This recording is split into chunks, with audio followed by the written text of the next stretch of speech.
ଆରେ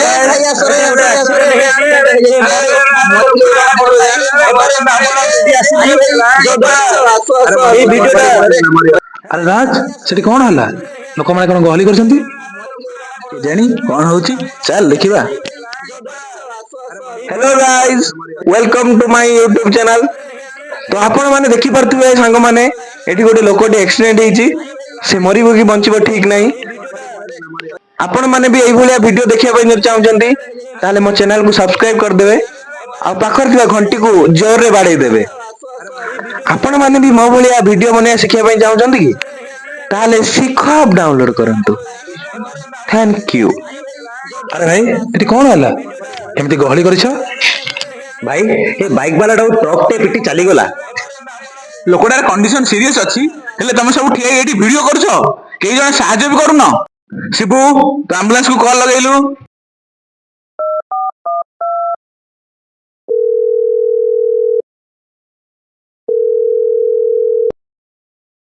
ଆରେ ରାଜ traffic jam ଅଛି, ଆମ୍ବୁଲାନ୍ସ ଆସିବା ପାଇଁ ସମୟ ଲାଗିବ। ଭାଇ କେହି ଜଣେ ଗାଡି ଆଣ, ନହେଲେ ଲୋକଟି ମରିଯିବ।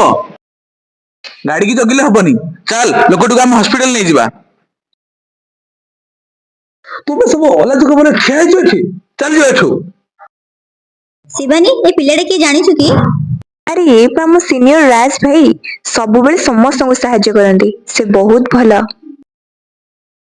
and handsome too. ହଉ ଚାଲ ଚାଲ କଲେଜ ଯିବା, ଟାଇମ ହେଇଗଲାଣି।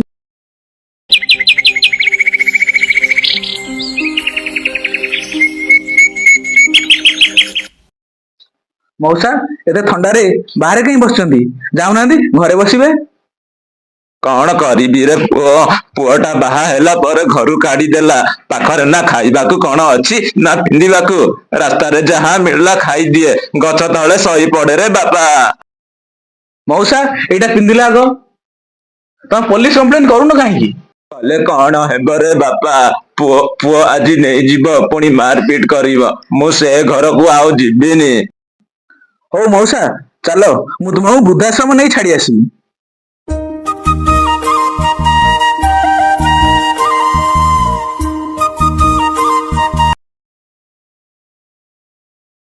ହାय, ହାय। ମୁଁ ଏଠି ବସିପାରିବି କି? ୟା ସିଓର। କଣ ହେଲା, କଣ କହିବାର ଥିଲା କି? ନା କିଛି ନାହିଁ। ଓକେ। ଆକ୍ଚୁଆଲି ମୁଁ ତମକୁ କିଛି କହିବାକୁ ଚାହେଁ।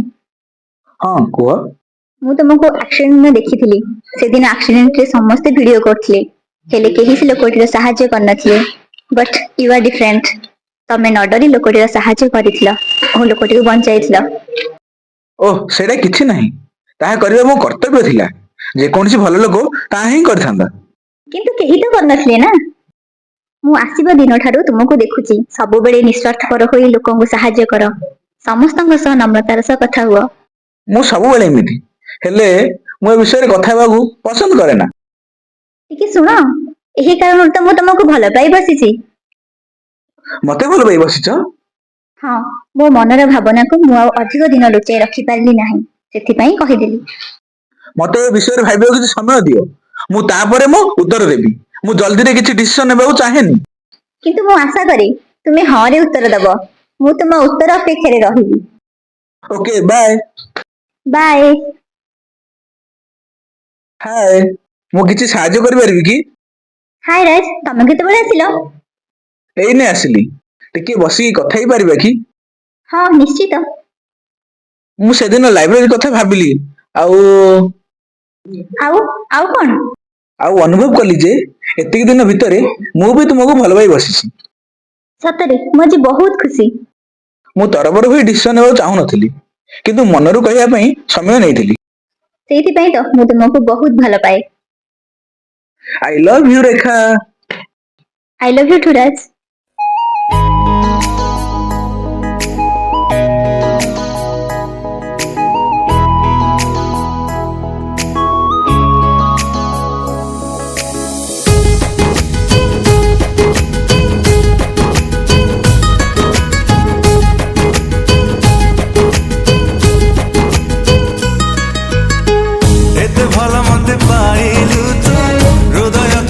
ଛୁଇଁଲୁ ତ ଛାତି ତଳେ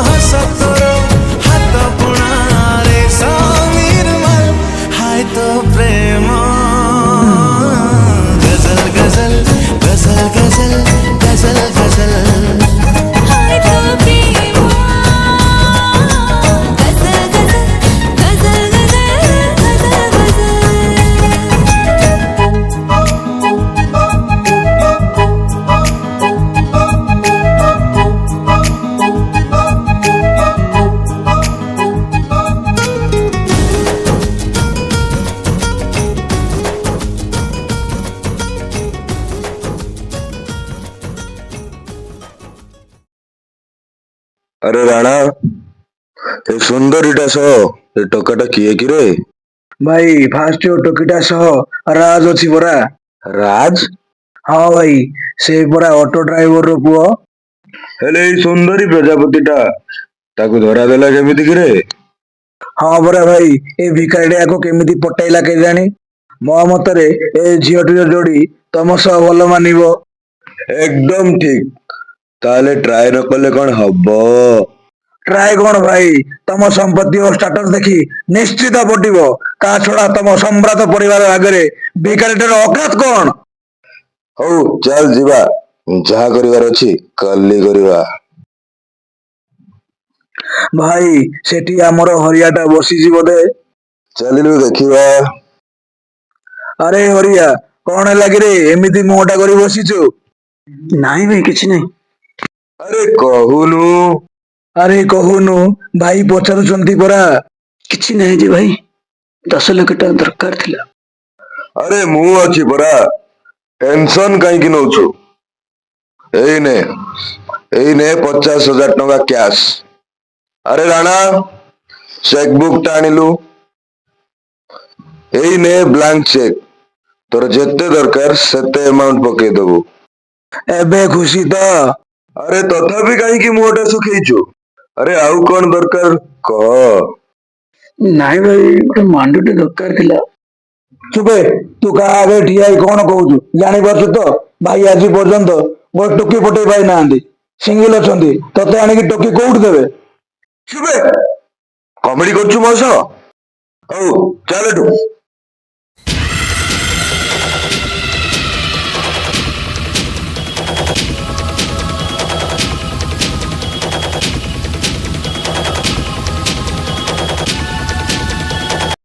ହ୍ୟାଲୋ ବ୍ୟୁଟିଫୁଲ।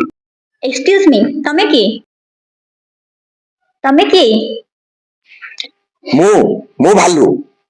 ଆରେ ଏତେ ବଡ ମଣିଷଟେ ତମ ଆଗରେ ଛିଡା ହେଇଛି, ତମେ କଣ ଜାଣିପାରୁନ? ଆରେ ମୁଁ ମଣିଷ, ଆଉ କଣ କୋଉ ଚୋର ନା ଖଣ୍ଟ ଯେ ତମର କିଛି ଚୋରେଇବାକୁ ଆସିଛି? ଆରେ ମତେ ଚିହ୍ନି ପାରୁନ? ମୁଁ ପରା ବଳିଆର ସିଂ ଗ୍ରୁପ ଅଫ କମ୍ପାନୀର ଏକମାତ୍ର ଉତ୍ତରାଧିକାରୀ ଜଗନ ବଳିଆର ସିଂ। ସେଠୁ କଣ ହେଲା? ଆରେ କଣ ତମେ ଏମିତି ହେଲେ ହବ? ମୋର ଟିକେ କାମ ଥିଲା, ଟିକେ ଶୁଣ। ମୋ ପାଖରେ ସମୟ ନାହିଁ, ଜଲ୍ଦି କୁହ।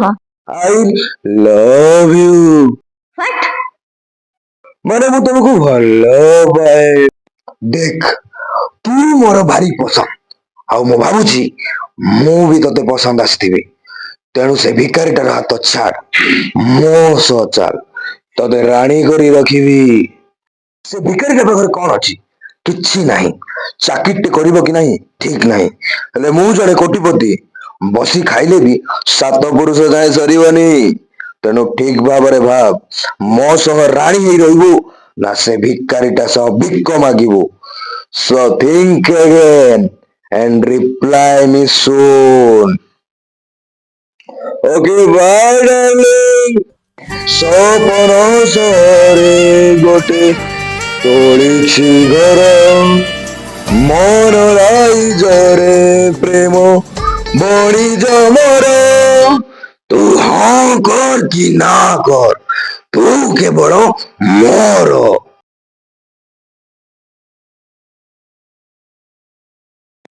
ଭାବ ରେଖା ଭାବ, ଜୀବନରେ ପ୍ରେମ ସବୁ କିଛି ନୁହେଁ। ହଁ, ରାଜ ତୋତେ ଜୀବନ ଠାରୁ ଅଧିକ ଭଲ ପାଏ, କିନ୍ତୁ କେବଳ ଭଲ ପାଇବାରେ ବଞ୍ଚି ହୁଏନା, ବଞ୍ଚିବା ପାଇଁ ଟଙ୍କାର ଆବଶ୍ୟକ। ସମାଜରେ ଷ୍ଟାଟସ ଦରକାର। ରାଜ ପ୍ରେମ ଦେଇପାରିବ, କିନ୍ତୁ ଏସବୁ ନୁହଁ। ଜଗନ ଠିକ କହୁଥିଲା, ତା ସହ ରହିଲେ ତୁ ସବୁ ପାଇବୁ, ରାଣୀ ଭଳି ରହିବୁ। ପ୍ରକୃତ ଭଲ ପାଇବା ନଥିଲେ ପୁଣି କଣ ହେଲା? ତୋ ଭବିଷ୍ୟତ ତ ସୁରକ୍ଷିତ ହେଇଯିବ। ଠିକ ଅଛି, ମୁଁ କାଲି ହିଁ ସବୁ କ୍ଲିୟର କରିଦେବି। ରେଖା, ରେଖା ଟିକେ ଶୁଣ। ରେଖା, ତମେ ମୋ ଉପରେ ରାଗିଛ ନା କଣ? 2 ଦିନ ହେଲା କଲ ବି ରିସିଭ କରୁନ, ଡାକିଲେ ବି ଶୁଣୁନ। କଣ ହେଇଛି ତ କୁହ? ଓକେ ବାବା, ସରି। ହେଲା, ଏବେ ତ କୁହ କଣ ହେଇଛି? ତମେ ମତେ ଆଉ କଲ୍ କର ନାହିଁ କି ମିଛା କର ନାହିଁ, ବୁଝିଲ? ହେଲେ କାହିଁକି? ଆମ ଘର ଲୋକ ଅନ୍ୟ ଜାଗାରେ ମୋ ବାହାଘର ଠିକ କରିଦେଇଛନ୍ତି, ତେଣୁ ମତେ ଭୁଲିଯାଅ। ତାହେଲେ ଆମ ଭଲ ପାଇବାରେ କଣ ହେବ? ଦେଖ, ତମ କାଷ୍ଟ ଆଉ ଆମ କାଷ୍ଟ ଅଲଗା, ଘର ଲୋକ ରାଜି ହେଲେନି। ତମେ ତ ମୋ ବିଷୟରେ ସବୁ ଜାଣିଥିଲ ନା, ତେବେ ଭଲ ପାଉଥିଲ କେମିତି? ମୁଁ ଉତ୍ତର ଦେଇପାରିବିନି, ମୋ ରାସ୍ତା ଛାଡ। ନା, ତୁମକୁ ଯିବା ପୂର୍ବରୁ ଉତ୍ତର ଦେବାକୁ ହବ। ମୋ କଲେଜ ଯିବା ସମୟ ହେଲାଣି, ମତେ ଛାଡ।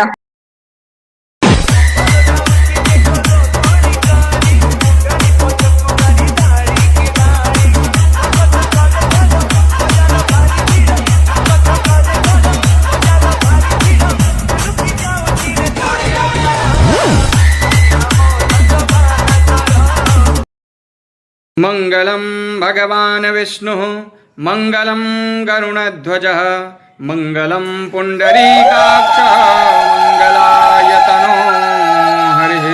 वा ରେଖା वा ମୋ ସଂସାରଟାକୁ ଉଜାଡି ଆଜି ନିଜ ସଂସାର ଗଢିବାକୁ ବସିଛ, ତମକୁ ଲାଜ ଟିକେ ବି ଲାଗିଲାନି? ଓ ତାହେଲେ ଏଇ ଜଗନ ପାଇଁ ମତେ ଛାଡିଦେଲ ନା?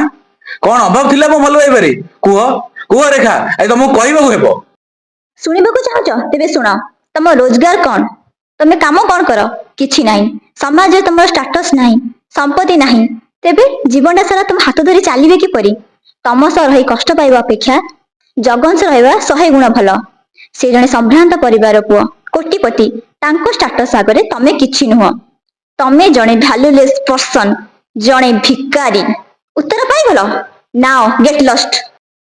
ରାଣା ଅନେଇଛୁ କଣ ରେ? ଲୋକଟା ପଡିଗଲା ପରା, ତାକୁ ଠିଆ କରି ବାହାରକୁ ନେଇଯାଅ। ହେଲେ ଭରସା ପାଉନି, ପୁଣି ଆସି ମୋ ବାହାଘର ମଜା ଉଡେଇଦବ। ଗୋଟେ କାମ କର, ତା ଗୋଡ ଦିଟା ଭାଙ୍ଗି ଦେ।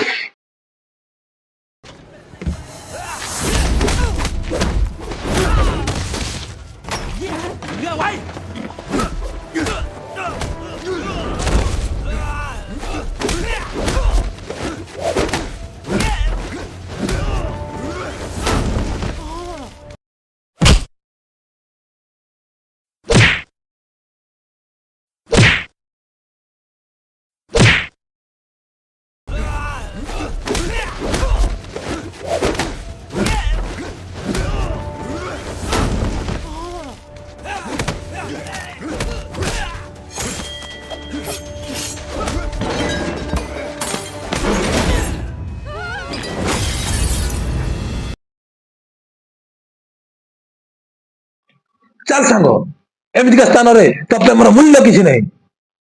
ଇଏ ତୋ ପ୍ରେମର ଯୋଗ୍ୟ ନାହିଁ। ଶିବୁ, ଭଲ ପାଇଁ ମୁଁ କଣ ଭୁଲ କରିଥିଲି ରେ? ତାକୁ ହୃଦୟ ଦେଇ ଭଲ ପାଇଥିଲି, ସଂସାର ଗଢିବାର ବି ସ୍ୱପ୍ନ ଦେଖିଥିଲି, କିନ୍ତୁ ସେ ମୋର ସବୁ କିଛି ଉଜାଡି ଦେଲା। ଆଜି ଚାଲିଗଲା। ସେ ଆଜି ଆଉ କାହାର ହେଇଗଲା। ଭଲ ତ ଆମେ ଉଭୟ ପାଇଥିଲୁ ନା, ହେଲେ କଷ୍ଟ କେବଳ ମୋର ଭାଗ୍ୟରେ କାହିଁକି? ଶୁଣ ରାଜ, ପ୍ରେମରେ ହାରିଗଲେ ଜୀବନ କେବେ ଶେଷ ହେଇଯାଏ ନା। ତୁ ଏମିତି ଭାଙ୍ଗି ପଡନା। ତୁ ଭାଙ୍ଗି ପଡିଲେ ତୋ ପରିବାର କଣ ହବ? ତୋ ବାପା ମାର ସେବା କିଏ କରିବ? ତୋତେ ତାଙ୍କ ପାଇଁ ସାହାରା ହେବାକୁ ପଡିବ, ତୋତେ ତାଙ୍କ ପାଇଁ ବଞ୍ଚିବାକୁ ପଡିବ। ତା ଛଡା ଗୋଟିଏ ଝିଅର କଥା ତୋ ଭ୍ୟାଲୁ ଡିସାଇଡ କରେ ନା। ସେ ଧୋକା ଦେଲେ କଣ ହେଲା? ଦୁନିଆରେ ଅନେକ ଭଲ ଝିଅ ଅଛନ୍ତି ଯିଏ ତ ଭଲ ପାଇବାର ମହତ୍ଵ ବୁଝିବ। ମୁଁ ଜାଣେ କଷ୍ଟ ହବ, ହେଲେ ତୋତେ କିଛି ଦିନ ଏଇ କଷ୍ଟ ସହିବାକୁ ହବ। ଦିନ ଆସିବ ଏ କଷ୍ଟ ଚାହୁଁନଥିବ, ତୁ ସବୁ ଭୁଲି ଜୀବନରେ ଆଗକୁ ବଢି ଚାଲିବୁ। ସୋ ବି ଷ୍ଟ୍ରଙ୍ଗ ମାଇ ବ୍ରଦର। ମୁଁ ଚେଷ୍ଟା କରିବି ରେ ସାଙ୍ଗ।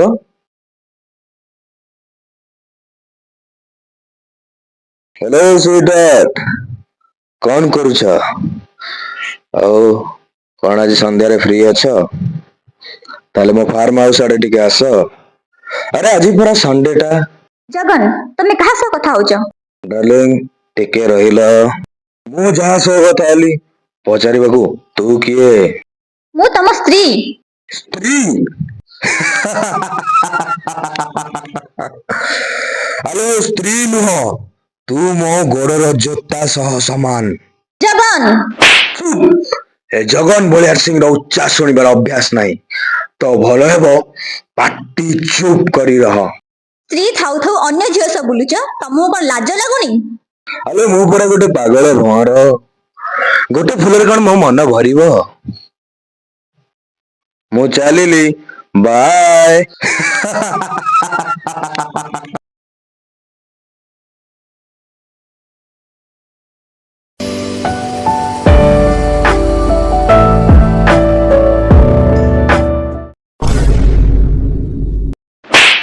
ଆଲୁ, ତତେ ଟିକେ ଲାଜ ଲାଗିଲାନି? ଶେଷରେ ତୁ ତୋ ସାଙ୍ଗର ସ୍ୱାମୀ ଉପରେ ଆଖି ପକେଇଲୁ।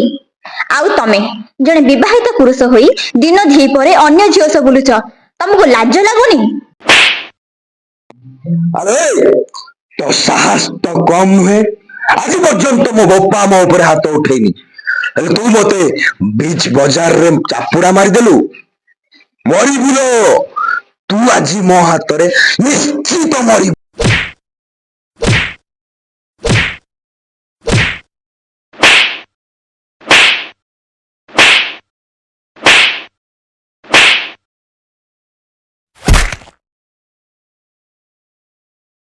କିଏ? ଓ, ହୃଦୟ ଭଙ୍ଗା ପ୍ରେମିକ ଆସିଗଲେ। ଛୁଆ ତୁ କେବେ ସୁଧୁରିଛୁ ନା ସୁଧୁରିବୁ? ଜଣେ ନାରୀ ଉପରେ ନିଜର ପୁରୁଷତ୍ୱ ଦେଖୁଛୁ କଣ ବେ? ଦମ ଅଛି ଯଦି ମଜା ଦେଖା। ଏ ନାରୀ କଣ ବେ? ସେଗୁଡାକ ମୋ ପାଦ ତଳର ଧୂଳି। ଆରେ ତୁ ନାରୀକୁ ଚିହ୍ନିବୁ କିପରି? ନାରୀ ହଉଛି ନାରାୟଣୀ, ସେ ଦେବୀ, ସେ ମା। ତୁ କଣ ଜାଣିବୁ? ତୁ ବୋଧେ ଭୁଲି ଯାଉଛୁ, ମହାଭାରତ ଯୁଦ୍ଧ ହୋଇଥିଲା, ତାହାର କାରଣ ଥିଲା ଏହି ନାରୀ।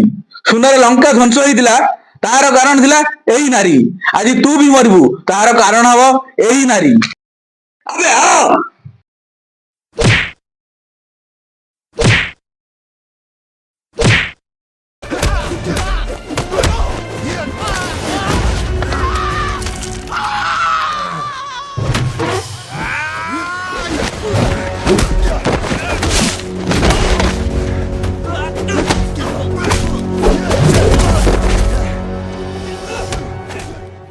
ତୁ ସେଇଦିନ ମୋ ଗୋଡ ଭାଙ୍ଗିବୁ କହିଥିଲୁ ନା? ଥ୍ୟାଙ୍କ ୟୁ ରାଜ। ଏମିତି ଦେଖୁଛନ୍ତି କଣ? ଅନ୍ୟ ଯେକୌଣସି ଝିଅ ହୋଇଥିଲେ ମଧ୍ୟ ମୁଁ ଠିକ ଏହା ହିଁ କରିଥାନ୍ତି। ଏଇଟା ଜଣେ ସାଧାରଣ ନାଗରିକର କର୍ତ୍ତବ୍ୟ। ଚାଲ ଶିବୁ। ତ ମ୍ୟାଡାମ ଖୁସିରେ ଅଛନ୍ତି ତ? ସେଦିନ ମୋ ସାଙ୍ଗର ଭଲ ପାଇବାକୁ ଲାତ ମାରି ସେ ଜଗନର ପଇସାକୁ ଆପଣେଇଥିଲ ନା? ଆଜି ଯାହା ହେଲା ତାହା ତୁମ ଭୁଲ ନିଷ୍ପତ୍ତିର ଫଳ। ଆଜି ରାକ୍ଷସ ଜଗନ ଠାରୁ ତୁମକୁ ସେହି ଗରିବ ପିଲା ରାଜ ବଞ୍ଚେଇଲା। ପ୍ରେମୀ ଗରିବ ହେଇପାରେ ମ୍ୟାଡାମ, ହେଲେ ତା ପ୍ରେମ କେବେ ଗରିବ ନୁହଁ। ଆସୁଛି ମ୍ୟାଡାମ, ନମସ୍କାର। ମୁଁ ସେଦିନ ତୋ କଥାରେ ପଡି ଅନ୍ଧ ହେଇ ଯାଇଥିଲି। ଟଙ୍କା ଆଉ ଷ୍ଟାଟସ ଲୋଭରେ ମୋ ପ୍ରେମର ମୂଲ୍ୟକୁ ଭୁଲି ଯାଇଥିଲି। ଆଜି ମୋ ଜୀବନରେ ସୁଖ ଶାନ୍ତି ବୋଲି କିଛି ନାହିଁ।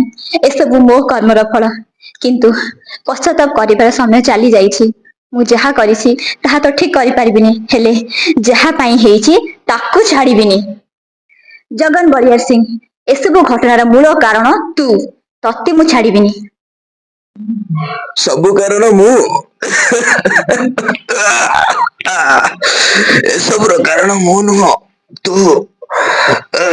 ତୁ ହିଁ ଟଙ୍କା ଲୋଭରେ ମୋ ସହ ବାହା ହେଇଥିଲୁ। ହେଲେ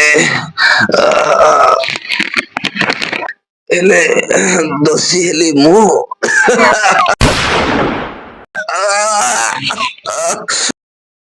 ନା ରାଜର ହେଇପାରିଲି ନା ଜଗନର। ମୁଁ ନିଜ ଖୁସିକୁ ନିଜେ ନଷ୍ଟ କରିଦେଇଛି। ଆଉ ମୁଁ ବଞ୍ଚି କଣ କରିବି?